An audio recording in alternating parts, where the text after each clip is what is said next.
आजको क्लास चाहिँ नासु विशेष नासु को विशेष कक्षा। आज नासु चाहिँ खण्ड क को नासु खण्ड क को पहिलो चैप्टरबाट आजदेखि हामी सुरु गर्ने हो है। नासु खण्ड क पहिलो चैप्टरबाट आजको कक्षा हामीहरू सुरु गर्ने हो। नासु खण्ड कमा के हो, पहिलोमा के हो भने नेपालको भौगोलिक र सामाजिक अवस्था है। नेपालको भौगोलिक र सामाजिक आर्थिक अवस्था के नेपालको भौगोलिक र आर्थिक अवस्था है। पहिलो चैप्टर चाहिँ पहिलो खतरा के हो नेपालको भौगोलिक र आर्थिक अवस्था है। यसो चाहिँ 1.1 मा के हो भने भौगोलिक अवस्था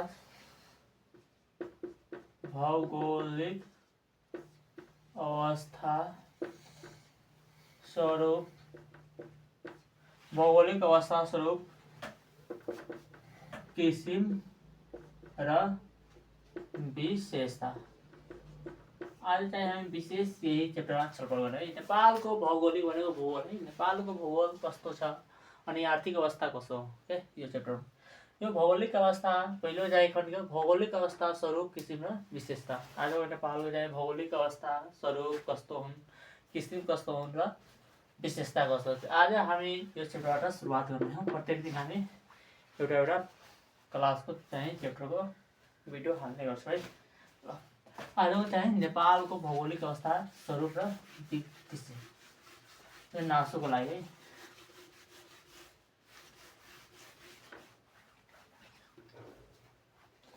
ल यहाँ लेख्नु 1.1 मा के छ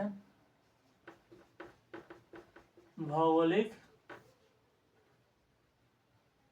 अवस्था अथवा स्वरूप है। स्वरूप किसिम र विशेषता, किसिम र विशेषता है। अब योमा सर्वप्रथम के पढ्नु पर्छ भने नेपालको भौगोलिक स्वरूप है। भौगोलिक अवस्था कस्तो है नेपालको चाहिँ भौगोलिक अवस्था है। त्यसपछि किसिम अनि विशेषता पढ्ने। नेपालको भौगोलिक अवस्था अथवा स्वरूप कस्तो हुन् के है। पहिलो प्रश्न है। पहिलो प्रश्न जाँदा नेपालको भौगोलिक अवस्था।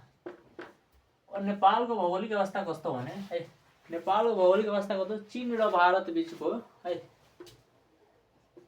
चीन र भारत बीचको एक भूपरिवेष्टित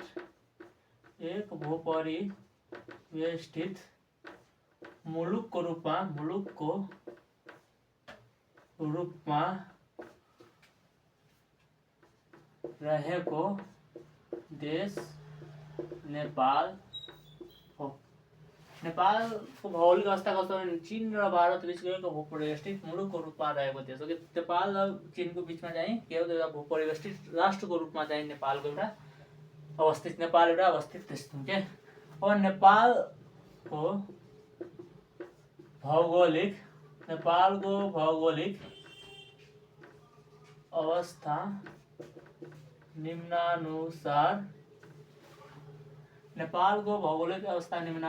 छन् है। नेपालको भौगोलिक अवस्था निम्नानुसार छ। नेपालको भौगोलिक अवस्था कस्तो भने सर्वप्रथम के नेपाल चाहिँ उत्तरी अक्षांश र पूर्वी देशान्तर्गत कति देखि कतिसम्म है। नेपाल चाहिँ 26 डिग्री है। यहाँ 26 डिग्री 22 मिनटदेखि 30 डिग्री 27 मिनट उत्तरी अक्षांश र 80 डिग्री 4 मिनट देखि 88 डिग्री 12 मिनट पूर्वी देशान्तरसम्म नेपालको अवस्थिति छ। नेपालको अवस्थिति रहेको। नेपालको अवस्थिति कस्तो भने 26 डिग्री 22 मिनटदेखि लिएर 30 डिग्री 27 मिनट उत्तरी अक्षांश र 80 डिग्री 4 मिनटदेखि 88°12' पूर्वी देशान्तरसम्म नेपालको अवस्थिति छ है। त्यसपछि के नेपालको चाहिँ यसपछि क्षेत्रफल, नेपालको क्षेत्रफल 1,47,181 वर्ग किलोमिटरसम्म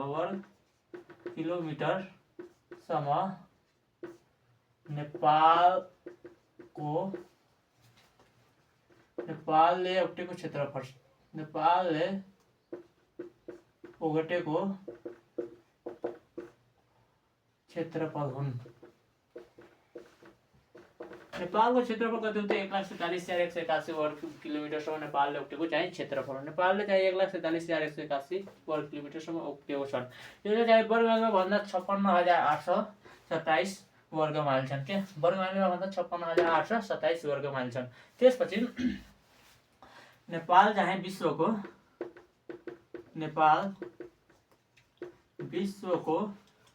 0.3%, नेपाल विश्वको 0.3%, एसियाको नेपाल विश्वको 0.03%, नेपाल एसियाको 0.3%, र सार्कको 2.83%,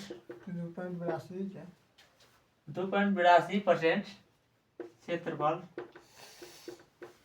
ओगटेको रहेको छ। अब नेपाल चाहिँ विश्वको 0.03%, एसियाको 0.3% र सार्कको 2.82%, 2.82% भनेको करिब 3%, करिब यहाँ लेखेर पढ्नुहुन्छ करिब 3% क्षेत्रफल ओगटेको छन्। त्यो चाहिँ कुन विश्वको चाहिँ 0.03, एसियाको 0.3 अनि सार्कको 2.82 रहेको। अब समुद्र सतहदेखि दूरी है,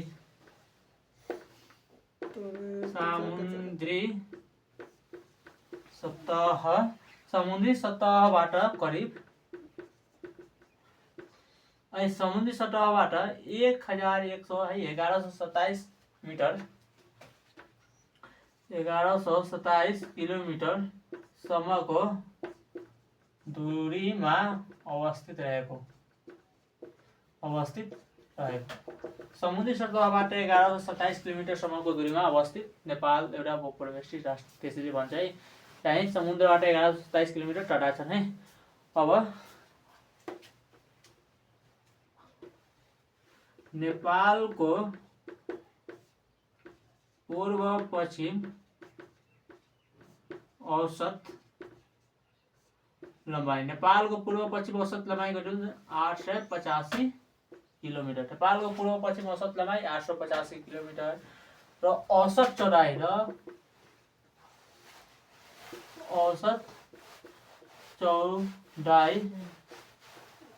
193 किलोमिटर र औसत चौडाइ कति हुन्छ? 193 किलोमिटर। यसैमा अधिकतम चौडाइ, अधिकतम कति हुन्छ? अधिकतम भयो 241 र न्यूनतम 145 किलोमिटर रहेको। त्यसपछि अर्को है, अब अर्को बुन्दा के नेपालको चाहिँ 4 सिमाना हो के, नेपालको 4 सिमाना। नेपालको 4 सिमानामा पूर्वमा भारतको पश्चिम बङ्गाल र सिक्किम राज्य है। पूर्वमा भारतको पश्चिम बङ्गाल र सिक्किम,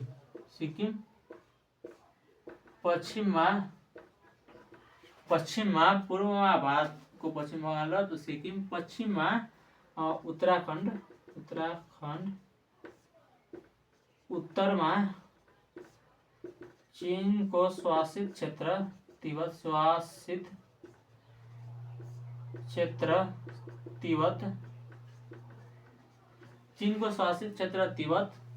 र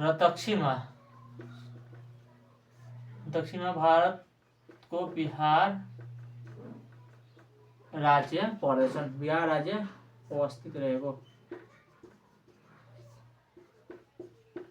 त्यसैले अब यसलाई के भन्छ भने नेपालको 4 सिमानामा पूर्वमा चाहिँ पश्चिम बङ्गाल र सिक्किम राज्य है, पश्चिममा उत्तराखण्ड, उत्तरमा चीनको शासित क्षेत्र तिब्बत र दक्षिणमा भारतको बिहार राज्य अवस्थित रहेको छन्। यो चाहिँ भयो नेपालको 4 सिमाना। अब नेपालको 4 सिमाना भनेको अन्तर्राष्ट्रिय सिमाना है। त्यसपछि अन्तर्राष्ट्रिय सिमाना भयो। जामा अन्तर्राष्ट्रिय सिमाना कति छ भने 29 से 26 किलोमिटर। जामा अन्तर्राष्ट्रिय सिमाना 29 से 26 किलोमिटर। 29-26 किलोमिटरमा भन्दा चीनसँग है, यहाँ भारतसँग चीनसँग कति सिमाना छोएको छ भने चीनसँगको चाहिँ 1266 किलोमिटर, भारतसँग चाहिँ 1690 किलोमिटर है। चीनसँग 1266 किलोमिटर अनि भारतसँग 1690 किलोमिटर सिमाना चाहिँ राष्ट्रिय सिमाना छोएको छ। यो चाहिँ नेपालको भौगोलिक अवस्थाको अनुसारमा यो चाहिँ विभाजन यो चाहिँ भयो क्या। अब नेपालको भौगोलिक अवस्थापछि विश्व मानचित्रमा नेपाल है। अब विश्व मानचित्रमा नेपाल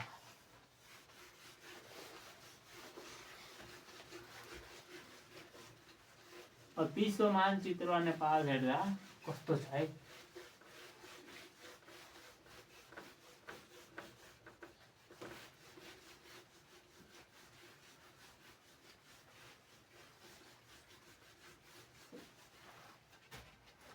विश्व मानचित्रमा नेपाल, विश्व मानचित्रमा नेपाल। अब विश्व मानचित्रमा नेपाललाई हेर्दा है, नेपाल कस्तो मुलुक हो त? भूपरिवेष्टित मुलुक हो है। नेपाल चीन र भारतको बीचमा अवस्थित एउटा भूपरिवेष्टित मुलुक हो। नेपालले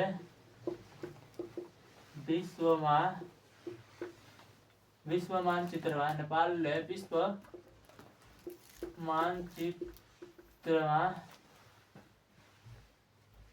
देखाए अनुसार किनारी राखेको छन्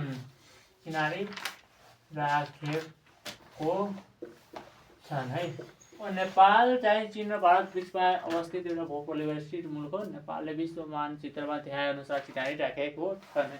अब यो कस्तो भने विश्व है। अब विश्वमा कस्तो नेपालले हाम्रो भूमिका खेलेको छ नि, कस्तो चिनारी राखेको के विश्व के।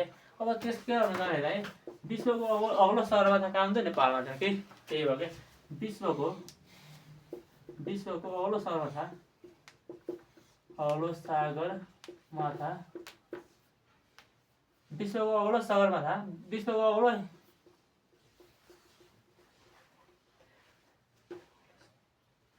विश्वको अग्लो शिखर होला कि। विश्वको अग्लो शिखर सगरमाथा नेपालमा अवस्थित रहेको। विश्वको अग्लो सगरमाथा नेपालमा अवस्थित छ नि। विश्वको अग्लो सगरमाथा नेपालमै अवस्थित रहेको। विश्वकै अग्लो स्थानको ताल है। विश्वको अग्लो स्थानको ताल तिलिचो ताल है। विश्वको अग्लो स्थानको ताल तिलिचो ताल। यो चाहिँ कहाँ? नेपालमा। यसको उचाइ 4919 मिटर उचाइमा अवस्थित छ। विश्वको अग्लो स्थानको ताल तिलिचो ताल नेपालमा अवस्थित रहेको है। यो सगरमाथा क्षेत्रफल कति छ? उचाइ कति छ? 848.86 मिटर। यो चाहिँ पोइन्टमा पल्टिने डाटामा पल्टिने। डाटामा लेख्दा राम्रो। विश्वको अग्लो स्थानको ताल तिलिचो ताल 4919 मिटरको उचाइमा अवस्थित है। विश्वकै अग्लो स्थानबाट झर्नै छान्न है। विश्वकै अग्लो स्थानबाट झर्ने झर्ना। विश्वकै अग्लो स्थानबाट झर्ने झर्ना। सुली गाड छाना सुलीघाट झरना यो चाहिँ नेपालमै अवस्थित छ। सुलीघाट झरना नेपालमा अवस्थित छन्। विश्वको एउटै स्थानबाट झर्ने झरना सुलीघाट झरना नेपालमा अवस्थित छन्। यो चाहिँ सुलीघाट झरना चाहिँ 3613 मिटर उचाइमा चाहिँ भएको हो के। यो चाहिँ जैविक विविधतामा विश्वको है जैविक विविधतामा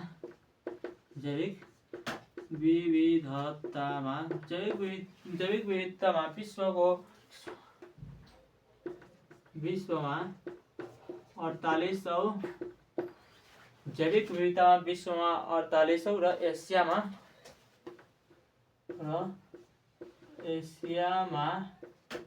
12औं स्थानमा रहेको मुलुक 12औं स्थानमा रहेको मुलुक हो।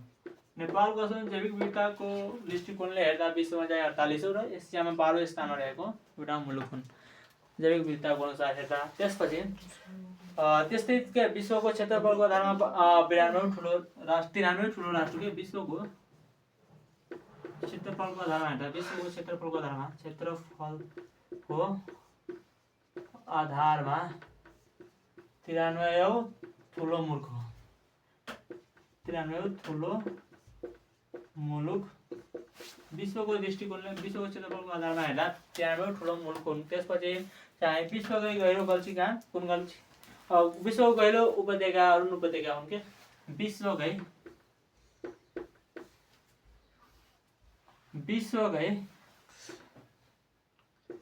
गहिरो उपत्यका अरुण उपत्यका यसै देशमा अवस्थित भएको चाहिँ नेपालमा अवस्थित रहेको के। अब त्यसपछि के यो चाहिँ हिन्दू धर्मावलम्बीहरूको भएको देश के हिन्दू धर्मावलम्बीहरू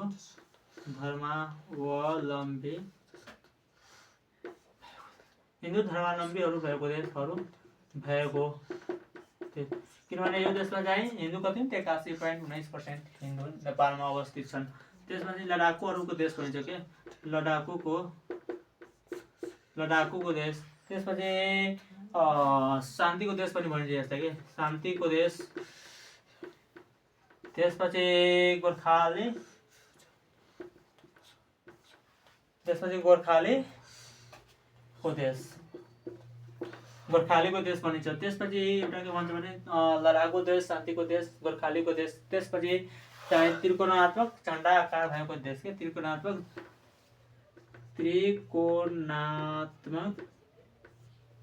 झण्डा भएको यो सबै देशको झण्डा चाहिँ 4 पाटे हुन् अनि नेपालको झण्डा चाहिँ 3 कुने हुन्। त्यसैलाई नेपाललाई त्रिकोणात्मक झण्डा भएको देश है। यस्तो नेपालमा चाहिँ विश्व मानचित्र नेपालले विश्व मानचित्रमा यस्तो राख्दैछ के। अब यहाँ निष्कर्ष लेख्दा माथि उल्लेखित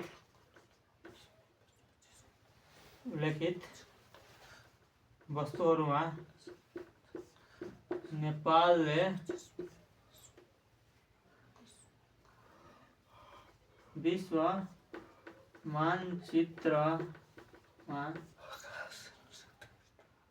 मानचित्रमा चिनारीको रूपमा रहेको सम्पदाहरूलाई संरक्षण र संवर्धन गर्न आजको आवश्यकता हो भयो निष्कर्ष है।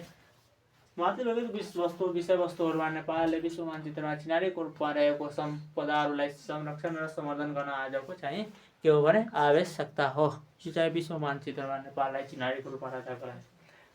अब विश्व मानचित्रको नेपाल हो। अब अर्को पोइन्ट है। अब अर्कोमा जाँदा है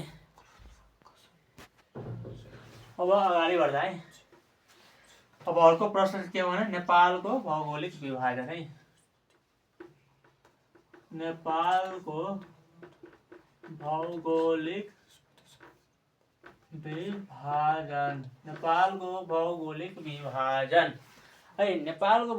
हेर्दा के भौगोलिक संरचनाका आधारमा है भौगोलिक संरचनाका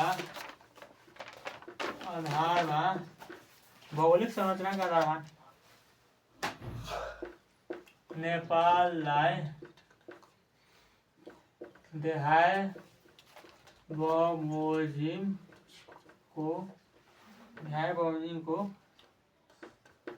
प्रदेशमा विभाजन गर्न सकिन्छ। देहाय बमोजिमको प्रदेशमा विभाजन गरिएको छन् है।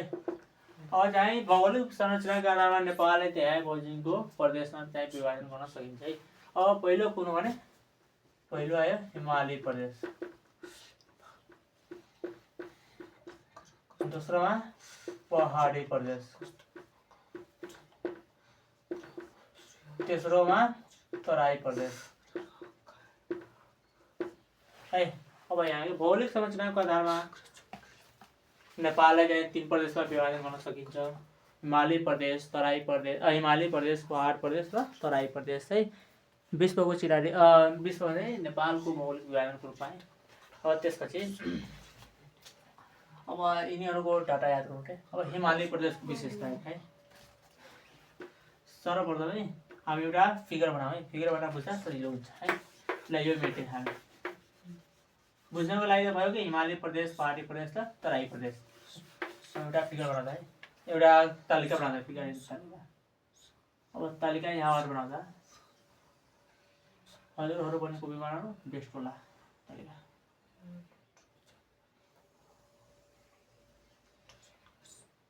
तालिका भयो है। यो चाहिँ विशेषता भयो है। यो चाहिँ विशेषता भयो। यो चाहिँ हिमाली प्रदेश, हिमाली प्रदेश, पहाडी प्रदेश, तराई प्रदेश है भयो है तालिका। अब विशेषतामा चाहिँ हिमाली प्रदेश, पहाडी प्रदेश र तराई प्रदेश है। अब त्यसपछि अब यहाँ के लेख्दा सर्वप्रथम समुद्री सतहबाट दूरी, समुद्री सतहबाट टाढा, समुद्री सतहबाट टाढा है पहिलो पोइन्ट हो। अब समुद्री सतहबाट टाढा हेर्दा हिमाली प्रदेश कति टाढा छन् के? हिमाली प्रदेश हुन् 3350 मिटरदेखि 848.86 मिटरको है। हिमाली प्रदेश है समुद्री सतहबाट 3350 देखि 848.86 मिटरको सम्म फैलिएको छ यो समुद्री सतहबाट है। यो चाहिँ दूरीको आधारमा के। अब यो चाहिँ पहाडी प्रदेश, पहाडी प्रदेश कस्तो हो भने यो चाहिँ 600 मिटरदेखि 3350 मिटरसम्म फैलिएको छ। 600 देखि 3350 मिटरसम्म फैलिएको छ। यो चाहिँ तराई कस्तो भने 59 मिटरदेखि 600 मिटरसम्म फैलिएको छ। तराई प्रदेश 59 मिटरदेखि 600 मिटरसम्म फैलिएको छ है। अब यहाँ हिमाली प्रदेशमा कतिवटा जिल्ला छन्? हिमाली प्रदेशमा कतिवटा जिल्ला छन् है? हिमाली प्रदेशमा जम्मा 21 वटा जिल्ला छन्। हिमाली प्रदेशमा जम्मा 21 वटा जिल्ला छन्। हिमाली प्रदेशमा कतिवटा जिल्ला छ भने हिमाली प्रदेशमा जम्मा 21 वटा जिल्ला छ। पहाडी प्रदेशमा कतिवटा जिल्ला छन्? त पहाडी प्रदेशमा 35 वटा जिल्ला छन्। हिमाली प्रदेशमा 21 वटा, पहाडी प्रदेशमा 35 वटा भने यो सबैलाई जोड्दा यहाँ कति आउला 21 वटा। 21 21 42 35 37 भयो। तराई प्रदेशमा कतिवटा जिल्ला छ भने 21 वटा है। त्यसपछि यहाँ जनसङ्ख्या कति छ के? जनसङ्ख्या हामी पर्सेन्टमा लेख्छौँ के। हिमाली प्रदेशमा जनसङ्ख्या कति भने 6.09%। हिमाली प्रदेशमा जनसङ्ख्या कति भने 6.09% है। अब त्यसपछि पहाडी प्रदेशमा जनसङ्ख्या 40.25%। तराई प्रदेशको जनसङ्ख्या 40.25%। तराई प्रदेशको जनसङ्ख्या कति छ भने 53.66% है। तराई प्रदेशको जनसङ्ख्या 53.66% है। यो भयो के।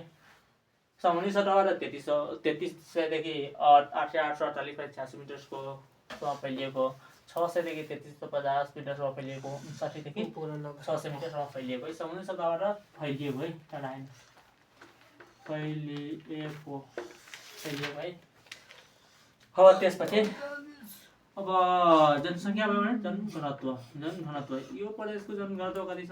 34 प्रति वर्ग किलोमिटर। 34 प्रति वर्ग किलोमिटर है, 34 प्रति वर्ग किलोमिटर है। यो चाहिँ जनसङ्ख्या जनघनत्वको आधारमा हिमाली प्रदेश 34 प्रति वर्ग किलोमिटर हो। अब यो चाहिँ पहाडी प्रदेश हो। अब पहाडी प्रदेशलाई हेर्दा पहाडी प्रदेश चाहिँ 192 प्रति वर्ग किलोमिटर,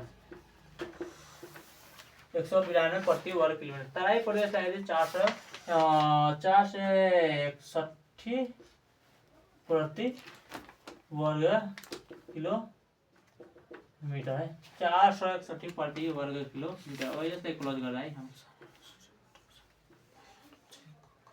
अब यसलाई क्लोज गर्दा अब के आयो भने जनसङ्ख्या भयो, जनघनत्व भयो। अब के हुन्छ भने चाहिँ जनसङ्ख्या वृद्धि दर गर्दामा कम वृद्धि दर बढी वृद्धि दर भएको जिल्ला, क्या बढी कम वृद्धि हो हेर्नु क्या, जनसङ्ख्या आधारमा कम वृद्धि दर भएको जिल्ला चाहिँ मनाङ हो हिमाली प्रदेशको के, अनि बढी वृद्धि दर भएको जिल्ला कालीकोट है। त्यसो चाहिँ अब हेर्नु क्या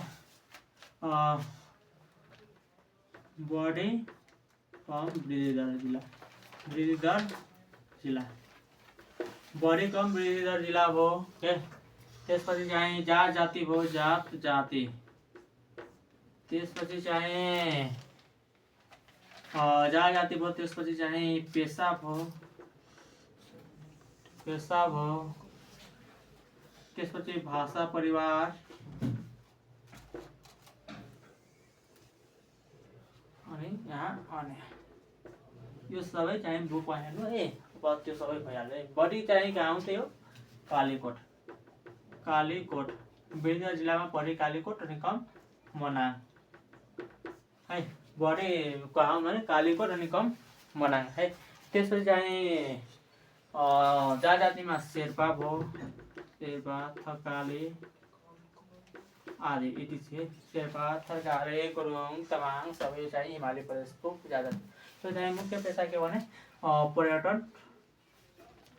पर्यटन, पशुपालन, पशुपालन आदि। हिमाली प्रदेशको चाहिँ महत्त्वपूर्ण पेसा चाहिँ पर्यटन, पशुपालन अनि कृषिमा फलफुल खेती, फलफुल खेती प्रसिद्ध हुन्। अनि भाषा कस्तो हो भने यहाँको चाहिँ अधिकांश भाषा के भन्छ भने भोट बर्मेली अन्तर्गतको भाषा बोल्छ, अन्तर्गतको भाषा बोल्ने गर्छ के। अब यहाँ क्या यहाँ चाहिँ पहाडी प्रदेशको कम जनसङ्ख्या वृद्धि दर अनि बढी जनसङ्ख्या वृद्धि दर। अब पहाडी प्रदेशको बढी जनसङ्ख्या वृद्धि दर भएको भने पहाडी प्रदेशको बढी कहाँ हुन्छ भने काठमाडौँ, बढी काठमाडौँ अनि कम खोटाङ है, बढी काठमाडौँ कम खोटाङ है। अब त्यसपछि के यहाँ कुन जाति बसोबास गर्छ? नेवार, नेवार भयो। त्यसपछि मगर, ब्राह्मण इटिसी यो जात जाति चाहिँ पहाडी प्रदेशमा अवस्थित छन्। अनि पेसामा यहाँ पेसाको आधारमा हेर्दा के यहाँ प्रमुख पेसा चाहिँ कृषि अनि व्यापार है। अनि यहाँ भाषा, अब भाषा हेर्दा के अब कस्तो प्रकारको यहाँ भाषा बोल्छ भने भाषामा हेर्दा यो प्रदेशमा चाहिँ भारोपेली अन्तर्गतको भाषा बोल्छ, भारोपेली अन्तर्गतको भाषा बोल्छ, भारोपेली अन्तर्गतको भाषा माने भाषा सबै प्रकारको भाषा बोल्छ, नेवारी सबै भाषा बोल्छ। विशेष गरी भारोपेली परिवारको अन्तर्गतको भाषा यो प्रदेशमा बोल्ने गर्दछ। अब यहाँ चाहिँ हेर्दा कि अब यो तराई प्रदेश, तराई प्रदेशको सबैभन्दा बढी जनसङ्ख्या वृद्धि दर भएको जिल्ला चाहिँ कुन हो के? अब तराई प्रदेशको सबैभन्दा बढी जनसङ्ख्या वृद्धि दर भएको जिल्ला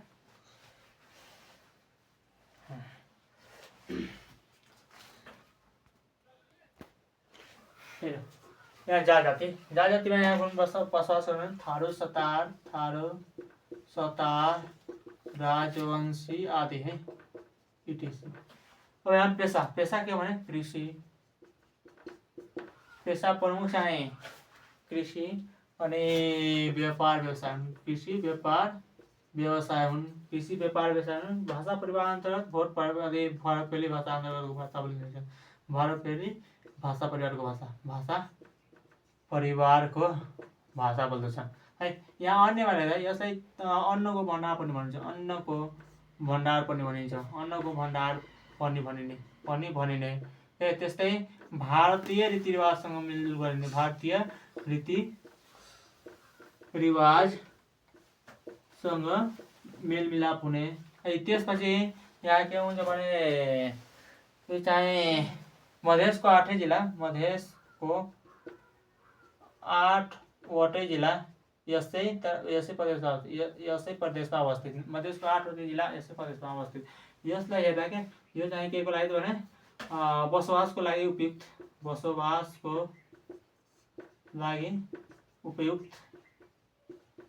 क्षेत्र है।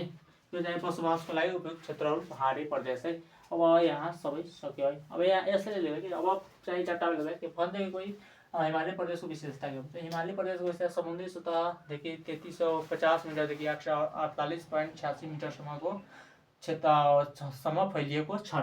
त्यसपछि हिमालय प्रदेशमा 21वटा जिल्ला अवस्थित छन्। त्यसपछि हिमालय प्रदेशको जनसङ्ख्या 6.09% छन्। त्यसपछि हिमालय प्रदेशको जनघनत्व 34 प्रति वर्ग किलोमिटर छन्। त्यस्तै सबैको के त्यस्तै पहाडी प्रदेशको देश समुद्री सतहबाट 600 मिटरदेखि 3350 मिटरसम्म अवस्थित रहेको छ। त्यसपछि पहाडी प्रदेशमा 35वटा जिल्ला अवस्थित छन्। त्यसपछि पहाडी प्रदेशको जनसङ्ख्या 40.25% चाहिँ जनसङ्ख्या छन्। अब त्यसपछि जनघनत्व है 192 प्रति वर्ग किलोमिटर जहाँ तराई पहाड प्रदेशको जनघनत्व। त्यस्तै के सबैको सेम तराई प्रदेशको भन्छ कि तराई प्रदेशमा 59.600 मिटरसम्मको 59 मिटरदेखि 600 मिटरसम्म फैलिएको तराई प्रदेश हुन् के। अब तराई प्रदेशमा 21वटा जिल्ला छन् के। तराई प्रदेशको जनसङ्ख्या कति हुन् 53.66% हुन् के। त्यसपछि तराई प्रदेशको चाहिँ जनघनत्व 461 प्रति वर्ग किलोमिटर। तराई प्रदेशलाई के भनिन्छ भने अन्नको भण्डार भनिन्छ। तराई प्रदेशमा चाहिँ भारतीय रीतिरिवाजसँग मिल्ने परम्पराहरू छन् के। मधेस प्रदेशको चाहिँ 8वटा जिल्ला चाहिँ तराई प्रदेशमा अवस्थित छन् भयो के। यो चाहिँ हामीहरूको नेपालको भौगोलिक विभाजनमा सबैको विशेषता यहाँ समाप्त भयो। अब अर्को हेर्दा है। अब अर्को प्रश्नतिर लाए है। नेपाली जनजीवनमा भौगोलिक वातावरणको प्रभाव बारे चर्चा गर्नुहोस्। नेपाली जनजीवन है। नेपाली जनजीवनमा कस्तो समस्या आउँदैछ, कस्तो फाइदाजनक छन् के। अब हेर्नु के नेपाली जनजीवनमा भौगोलिक वातावरणको प्रभावबारे देखाबोझिम चर्चा गरिएको छन् अथवा निम्नानुसार चर्चा गरिएको छन्। भौगोलिक विभाजन भनेको नेपालको हिमाल, पहाड र तराई बमोजिम चर्चा गरेको छन् के। अब भौगोलिक विभाजनमा हेर्दा के पहिलो चाहिँ सकारात्मक पक्ष हामी के हेर्छौँ, त्यसपछि नकारात्मक पक्ष। सकारात्मक पक्ष भनेको के, सकारात्मक पक्षमा सकारात्मक सोच भएको पक्षहरू लेख्ने हो के। सकारात्मकमा के भने मनमोहन हिमाल, सुन्दर ताल तलैया है। मनमोहन हिमाल, सुन्दर ताल तलैया और नदी नाला मनमोहन हिमाल, सुन्दर ताल तलैया, नदी नाला, वन जंगलको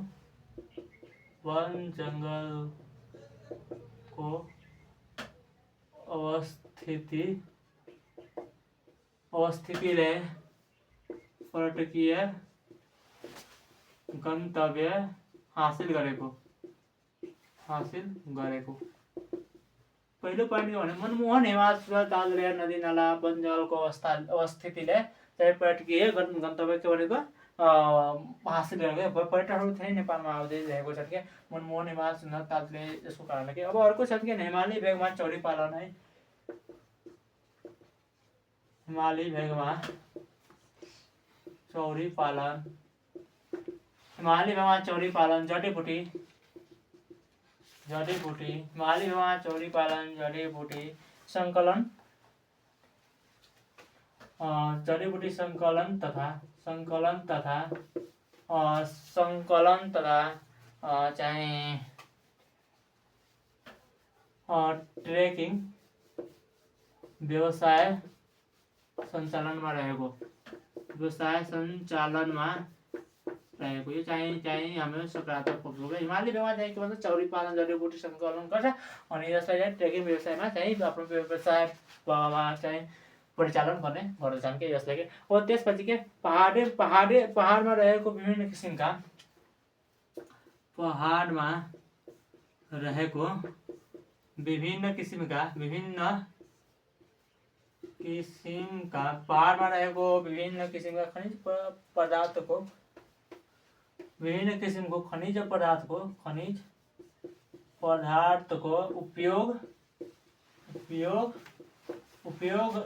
पदार्थको उपयोग र आर्थिक उन्नति हासिल गरेको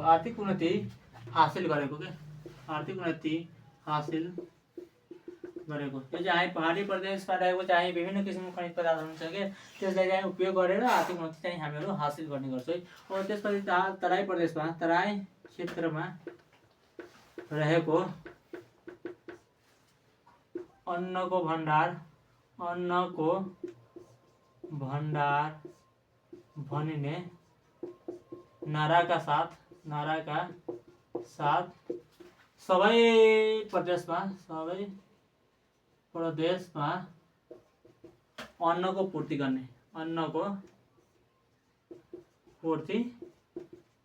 गरिने तराई प्रदेशलाई चाहिँ अन्नको भण्डार भन्ने नारा छ के त्यसको माने त्यहाँको अन्न चाहिँ सबै क्षेत्रमा चाहिँ के हुन्छ पुग्ने गर्छ क्या त्यही माने अन्नको कारण हामीहरू बाँचिरहेका छौँ है। अब त्यसपछि नकारात्मक पक्ष अब 5 वटा नकारात्मक पक्ष हो भने हिमाल र पहाड जिल्लामा चाहिँ खेतीयोग्य भूमि कम भयो के। हिमाल र पहाड जिल्लामा पहाडी भेगमा खेतीयोग्य जमिन कम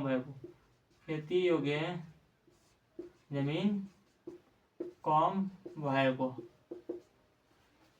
हिमाली र पहाडी भेगमा चाहिँ खेतीयोग्य जमिन कम भएको त्यसपछि पहाडी पहिरो भूक्षय डुबान जस्ता प्रकोपका कारण जनजीवन कष्टकर रहेको के। पहाडी भूक्षय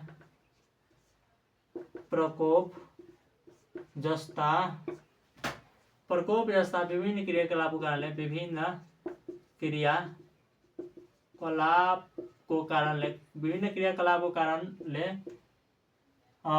मानवीय जनजीवन कष्टकर रहेको है के हो भने पहाडी भूक्षय प्रकोप जस्ता विभिन्न क्रियाकलापको कारणले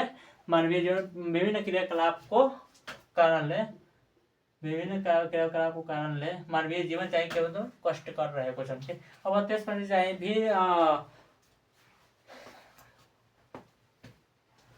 त्यो चाहिँ नेपाल के भने भूपरिवेष्टित राष्ट्र हो के। त भूपरिवेष्टित राष्ट्र भएकोले भूपरिवेष्टित राष्ट्र हुनाले अरू देशको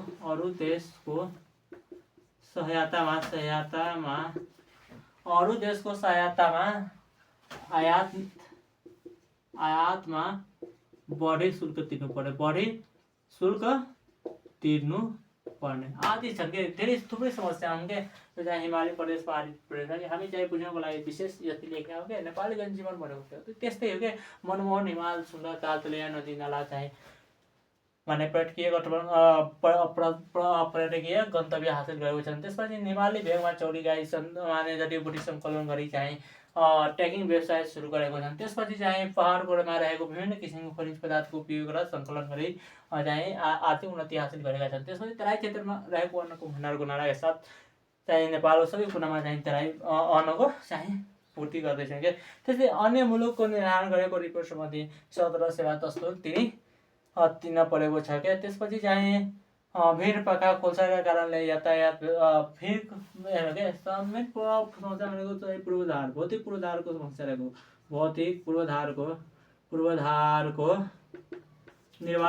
रहेको निर्माणमा समस्या रहेको के। भौतिक पूर्वाधार भनेको के भने सडक नाला फाला सबै के यो जति छ त्यो सबै भौतिक निर्माणमा चाहिँ के भन्छ भौतिक पूर्वाधारमा चाहिँ निर्माणको समस्या रहेको छ कि। अब एउटा रोड बनाउँदाखेरि यो सबै थुप्रै पाहाडहरू काट्नुपर्छ यस्तो गर्नुपर्छ उस्तो गर्नुपर्छ क्या। त्यसपछि हामीहरू निर्माण गर्ने गर्छौँ क्या। त्यो समय चाहिँ हामीहरूको समस्या हो। अब निष्कर्षमा हेर्दा के अब निष्कर्ष कसरी लिने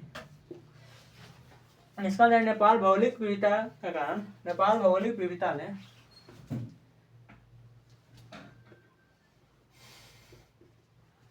नेपाल भौगोलिक विविधता नेपाल भौगोलिक विविधताले मानव जीवनमा पारेको सकारात्मक पक्षलाई कार्यान्वयन गर्ने सकारात्मक पक्षलाई कार्यान्वयन गर्ने र नकारात्मक पक्षलाई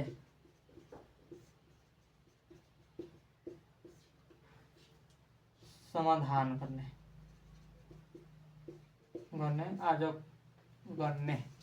यो चाहिँ आजको चाहिँ मेन समस्या अथवा निष्कर्ष रहेको छ कि नेपालको भौगोलिक विविधताले मानव जीवनमा पारेको सकारात्मक पक्षलाई कार्यान्वयन गर्ने र नकारात्मक पक्षलाई समाधान गर्ने यो चाहिँ हाम्रो भौगोलिक अवस्थाको चाहिँ विशेष यही चेप्टरमा हुन्छ। अब त्यसपछि एउटा प्रामाणिक समय के प्रामाणिक समय भनेको के हो भने बेलायतको ग्रिनविचबाट चाहिँ 0 डिग्री ग्रिनविच भन्ने ठाउँ छ बेलायत त्यहाँ चाहिँ 0 डिग्री देशान्तरमा छ कि अब त्यसको हेर्दा हामीहरू कस्तो हेर्ने अब यो चाहिँ भइसकेको होला। अब अर्को है अब चाहिँ प्रामाणिक समय है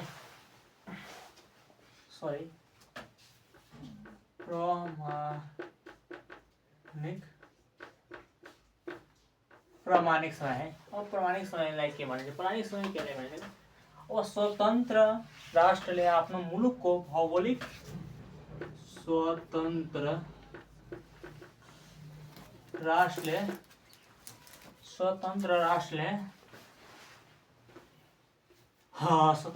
आफ्नो मुलुकको लागि स्वतन्त्र राष्ट्रले आफ्नो मुलुकको लागि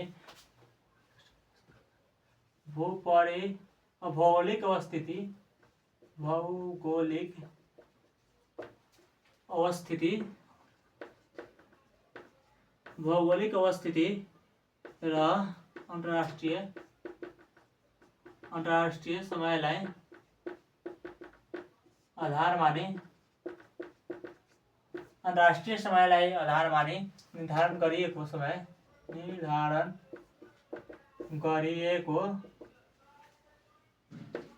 समयलाई प्रामाणिक समय भनिन्छन्।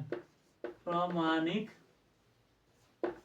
समय भनिन्छ है।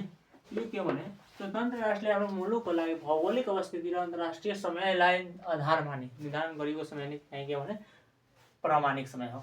यो चाहिँ प्रामाणिक समयको परिचय हो। अब प्रामाणिक समय बेलायतको ग्रिनविचबाट 0 डिग्री पूर्व पश्चिम भएको काल्पनिक देशान्तर रेखाको आधारमा सन् 1884 देखि तय गरिँदै आएको समयलाई चाहिँ प्रामाणिक समय भनिन्छ कि देशले आफ्नो भूभागको मध्य देशान्तरमा पर्ने अब चाहिँ देशले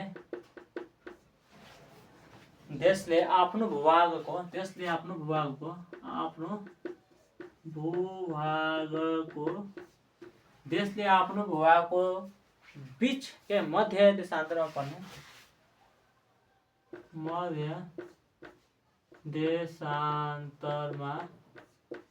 पर्ने समय नै प्रामाणिक समय हो। पर्ने गरी निर्धारण गरिएको समय हो प्रामाणिक समय है। देशले आफ्नो भूभागको मध्य देशान्तरमा पर्ने गरी निर्धारण गरिएको समय चाहिँ प्रामाणिक समय हो।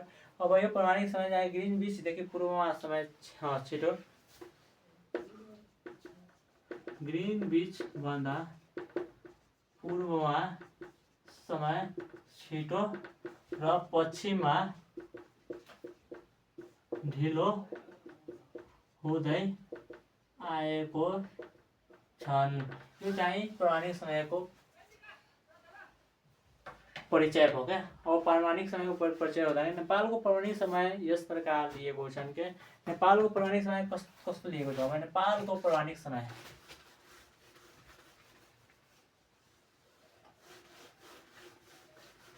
नेपालको पौराणिक समय है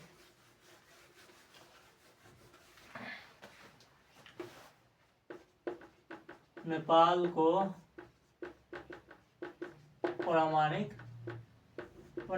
पौराणिक समय हेर्दा है नेपालको पौराणिक समय चाहिँ दोलखा जिल्लाको 7134 मिटर उचाइ रहेको गौरीशङ्कर हिमालय आधार मानि गौरीशङ्कर हिमालय काटेर गएको यहाँ हेर्नु नेपालको पौराणिक समय दोलखा जिल्लामा रहेको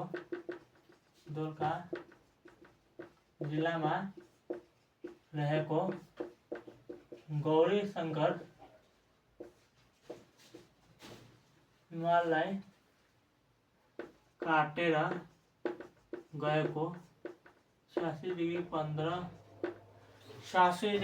15 मिनेट पूर्वी देशान्तर